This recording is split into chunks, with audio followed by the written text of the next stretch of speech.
Okay guys, the council has spoken and we decided that the next deck I'm building will be done around Fishermen. You might be noticing that we're going to have a lot of repeat cards in this deck. We got the Royal Hogs, we got the Dark Goblin. I think those might actually be the only two. Oh wait, the Witch was in the other one too. Anyway, this is built around the Fishermen, but the reason we're seeing some repeat cards here is because this deck is actually an edited version of the original Attractive Man cycle, but I decided that the Fisherman is a better figurehead for this version of it, and you're going to see why in a second. You're going to hear some sipping because I have a drink today. Let's get into it. Shit tastes good. Anyway, immediate mortar lock on the tower. They pretty much gotta answer that or risk taking huge damage, and see, they already let it lock onto my tower.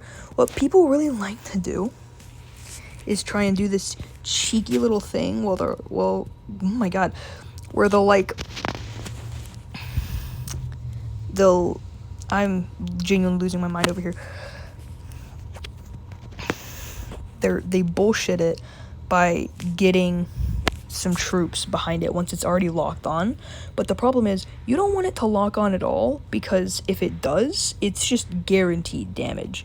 Next off, I want the Fisherman to connect, because when he does connect to the tower, he does actual damage, but we're not going to get that, sadly. However, what we are going to probably get is a Witch connection. Never mind. My life is pain. I'm not going to put the Mother Witch on that Archer. I don't think one hog is worth it. What is worth it is sending the Royal Hogs in on the tower. How shall they react? They're going to react with a Little Prince, so I already know that they have no parental love. This is a perfect, we're gathering information already. What's funny is putting the mortar over here and seeing if they can react to it. Now, okay, but they're just going to do the same thing. Now, with the guard over there, I'm putting the knight onto the Little Prince, and then I'm going to drop an Ice Wizard here, because this should let me deal with everything. Those archers are going to do huge damage, but I'm really not that interested in answering it. What I am interested in answering is everything else that they're doing right now, because all of it's disgusting. This Hog Rider is much bigger of a deal. The Miner is clearly just there to deal with the tower damage getting locked onto him. So now we're going to send the Witch onto the tower, which is going to get some big damage on the Little Prince. Even when they place the guard, the Little Prince dies, so pretty terrible placement there. And yeah, this mortar should take tower, and perfect. This is how quickly you can lose a lead, guys. Take notes. Now, next off, you're just basically giving me free Fisherman value at this point. They are going to take tower as well, but look how low their other tower is already, and mine is still crisply above 2,000. Now, this knight might seem on low HP, but with his shield, he might actually be able to tank multiple hits, and from both the Prince S and the Little Prince, he was able to tank a lot of hits, especially considering how much looked like he was on. That just goes to show you how good the Evo Knight is for kiting damage when he's not in combat. It is some insane work you can put in there. Next off, I'm just going to try and draw out these stupid troops again. He was like, oh, this worked one time. I'm sure it'll also work every other time, which it obviously won't.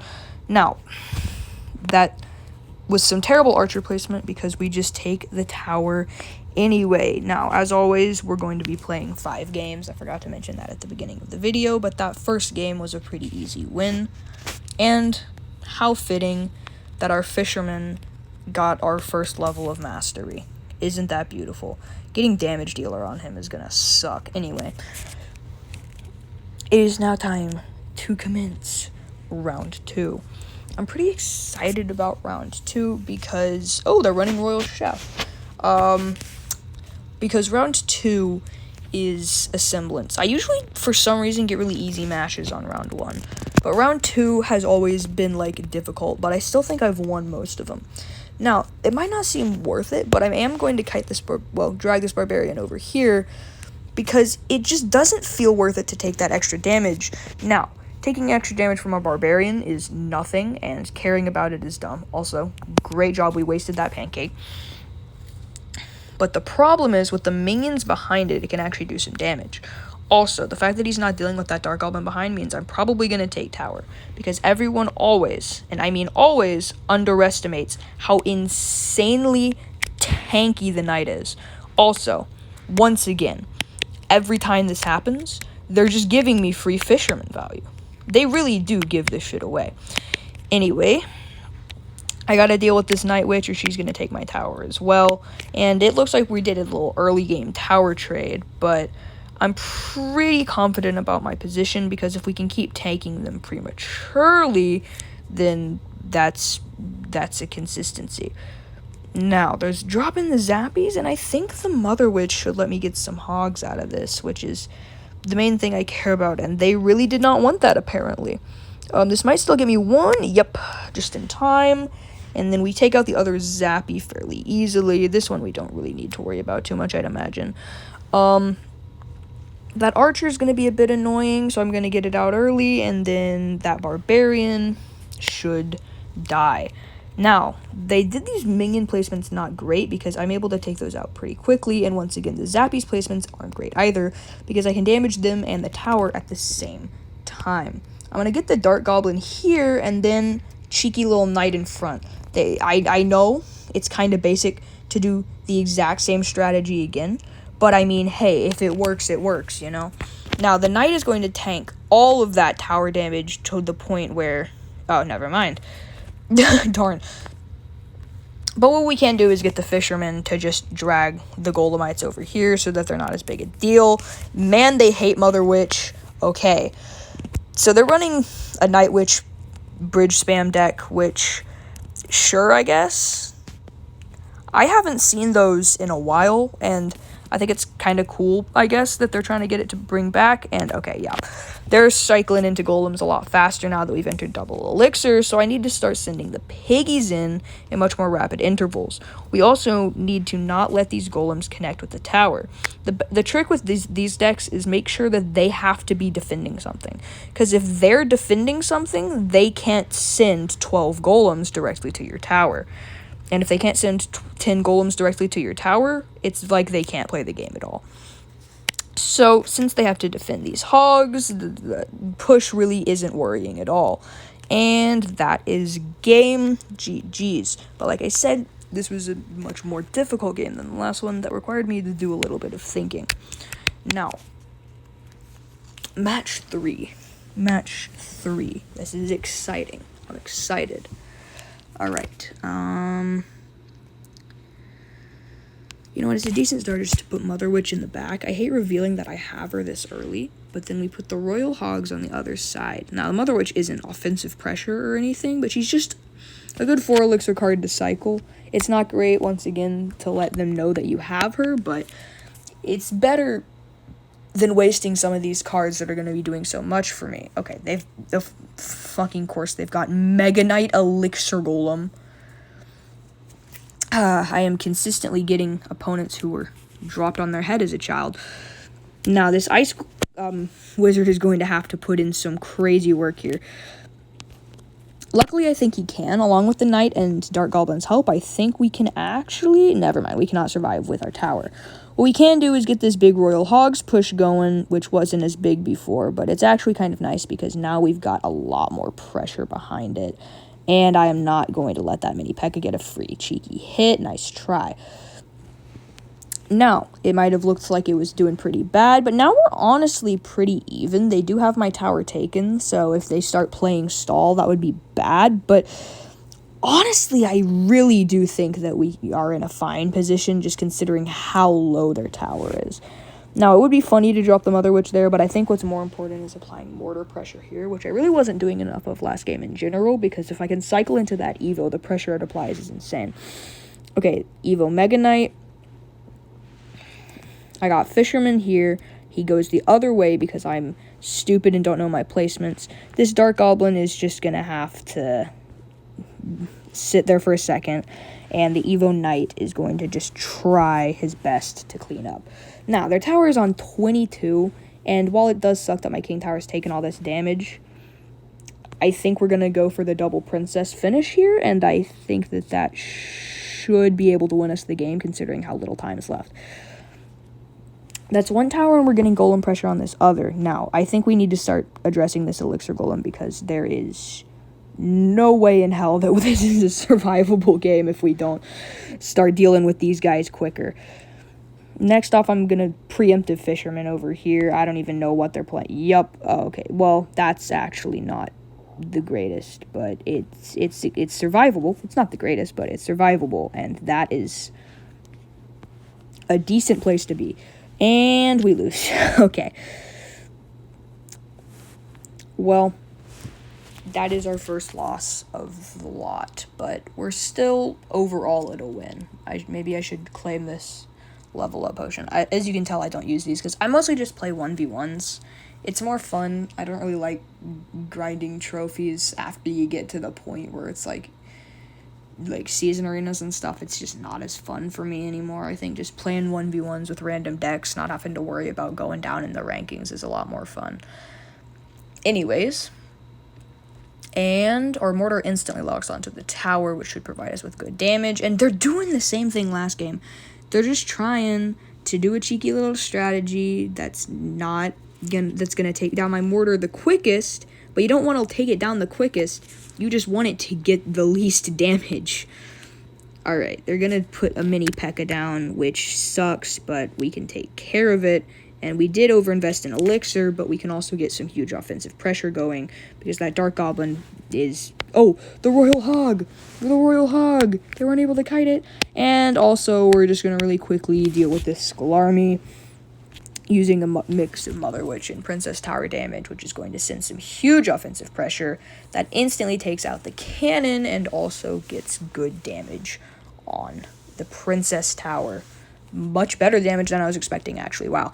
Anyway, we're going to get rid of this baby dragon, and no. Ram Rider is a terrible thing to deal with in any capacity. Alright, we're going to have to take a charge hit. I'm not investing any more Elixir in defending that. Now, I'm going to drop a Knight, and then I'm going to drop a Dark Goblin. People always underestimate this push because the main thing they do is they underestimate. These are two of the most underestimated cards. I said underestimate a lot. I'm sorry. It's just happening. Anyway, people always think that Knight is way less tankier than he is, and people always think that Dark Goblin does way less damage than he does. Neither are true. Knight is insanely tanky, and Dark Goblin does insanely good damage. It's just a fact of life. Now, we can pretty easily counter this mini P.E.K.K.A, and just, yeah, we're just going to go for some more. We're just going to go for some more easy tower. Okay, well, that went extraordinarily poorly. They placed a skeleton army into my witch. Okay, well, we're going to just cycle Mother Witch here and Dark Goblin duo. That log was well done. That log was well placed. This should get us one of the archers. Yes, okay. This Ice Wizard is going to be able to take out the archer. It's not going to get us a hog, sadly, but it'll take it out. Now, I'm also going to get the Evo Mortar locked onto their tower, and if they try the cheeky little least damage route strategy, then, well, or they're just not going to defend it at all. That's a viable strategy, sure. We're going to easily take out that mini P.E.K.K.A as well. These guys are going to start chipping away at the tower, and that is a good game to you, sir. Once again outskilled by the wet man. Did I place Fisherman one time that game? I can't name the video after him and not.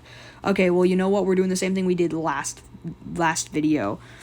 Every time he comes into my hand, I have to place him, which is going to be harder for this deck, because Night works as a mini tank who can apply pressure, but the problem with Fisherman is, and they're playing Sparky, which is, you're going to see in a second probably why that is such a bad game to have this nerf, because I'm guaranteeing this to you right now, we're going to need him to kite away that Sparky because of how much damage Sparky does. It's just a fact. Yeah, and see, like, that hit, it's already insane. Now, we gotta drop Fisherman as our next card, and then we're gonna do Royal Hogs on this side. Now, Tesla shouldn't be in cycle, so this should be some damage in there. Why do people run Minion Horde so much in 1v1, dude? It is a wild thing to me. Okay, yeah, they have Sparky Skeleton Giant, and we don't have fucking Fisherman. So this is already hot, stinky doo-doo garbage. Now this should be enough. I think the bomb... Wait, the bomb might not actually hit our tower. Okay. That is the best case scenario. We're also starting to... Okay, they're running Goblin Barrel. I don't hate the card. I just hate most of the decks it's running. Anyway, we're going to Fisherman on this tower because I think if we hard focus it a bit, we can actually make up for that damage we took with the Sparky. And we get the Fisherman damage anyway. With the Mother Witch into the Skeleton Army, this might actually be some insane damage. Now, luckily for me, our aforementioned pal over there isn't our only Sparky counter. We also have Evo Knight, who can tank multiple Sparky hits if he's walking. Now, Sparky, is Sparky still going to be a pain in the ass? Absolutely. Is it going to be as much of one? Absolutely not. Oh, God. They're running Skeleton Giant clone decks. Why is everyone running Skeleton Giant clone decks? This is like the third one I've gone up against today. My God, man. Okay. This is less than good, but it's also winnable. And you know what I always say?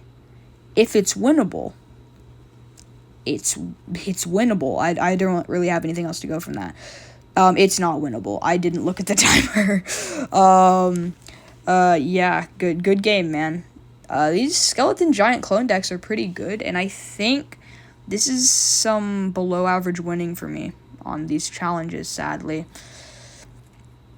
The Wetman is very good. I think he didn't get a proper shot in this video, and I'd like to give him one, but I don't know if he works as the crux of a deck. However, he is very good and can achieve a lot of stuff. Next off, I'd like to do it around a champion, so vote in the comments for which champion you'd like me to do it over if you made it this far in the video. If no one votes on it, then I'm just probably going to do Golden Knight. Thanks and bye.